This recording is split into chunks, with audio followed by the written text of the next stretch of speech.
Hi. How would you feel if you would be a caterpillar?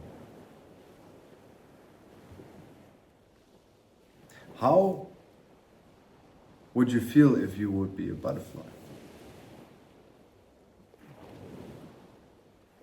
The moment you can feel a little bit the difference of before and after, you can maybe understand why it is necessary or why it is worth it to go the way from being a caterpillar to a butterfly. Because freedom lies beyond the transformation. But the transformation itself only happens in the unknown. The caterpillar doesn't know where to go as a butterfly. The caterpillar doesn't speak to other butterflies and knows, oh, this happens after the transformation. Well, then it's easier. Oh yeah, then I know. No, they don't know. It's nature. Nature put the caterpillar into the period of unknown. Maybe a little bit of kind of suffering because they are literally dying for a while. And within this death period, they transform into a more beautiful being. And then they wake up again and they're like, Opa, what's going on? How to fly, well, I know that all. Oh yeah, I know that all. But what the caterpillar, if we put it into the understanding of the human mind, needs to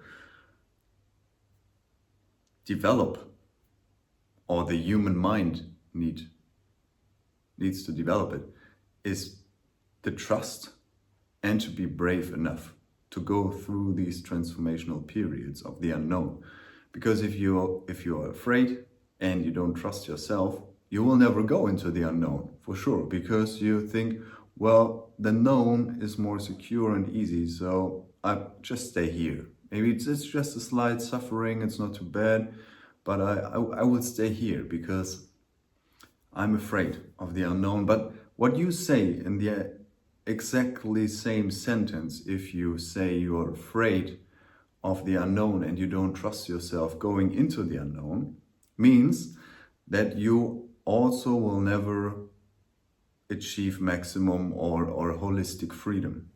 Because one part of freedom, of living a free life, is going into the unexpected, into the unknown, to thrive through periods of life where you grow out of yourself and you wake up inside of you, because you have to see clearly in the unknown. You're not run by subconscious programs of security or false security. No, you're awake. You have to be part of life. You put yourself into a position because you're brave and you trust yourself that you can handle it. And the moment you are in this situation where you're like, okay, wow, I don't know, but I know myself and trust myself and I'm brave enough to keep going, then metaphorically, you open up to life's intelligence itself and you open up for guidance, because you're not alone and you are connected to a higher sphere. And in these aspects of you only come into play, into form or into action when they are not covered or suppressed by the security of the daily thinking, the daily heaviness of the simple or the thinking about security aspects or fears or what's going on. All this mental bullshit sometimes blocks you of being uncovered by yourself in the life form itself, because it's simply just one level, the mental level. And when the mental level is too heavy and too continuously running, the spiritual level, the real, the highest form of you, always says to you, come on, release your mind. Take it easy, trust yourself, lay back, enjoy. You will see. The moment you will see serene, you know how to act. But don't act out of fear, act out of love. And that means you have to get rid of this mental false identification of a secure life. Because security itself is quite the opposite of freedom. Because out of freedom, security grows within the whole picture. But out of security, freedom never grows. It will actually only die, step by step. So freedom and happiness is the basement of security and not the other way around. when we speak about real security. And real security is not the dependency on systems or creations, artificial creations of humans, human minds, but security is basically a holistic one connected to life itself.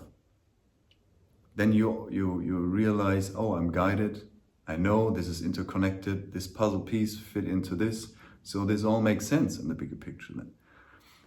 And the mind backwards will say, wow, that was an interesting way. I didn't understand that quite in detail, but yeah, now we're here and yeah, I see, now it makes sense. But until then, the mind would say, well, I don't know. And I'm afraid, because my task as the mind is to keep you alive and secure,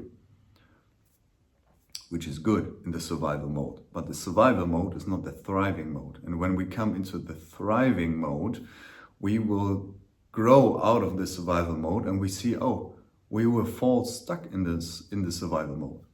Sometimes, for sure, there are ways where you need to be in the survival mode, but not all the time, because it creates stress, unnecessary stress, and out of stress, you get depressed, lower frequencies, and you get out of your higher connection. So, that for today. Thrive, trust, and be brave, step by step into the next episode of the journey into the unknown.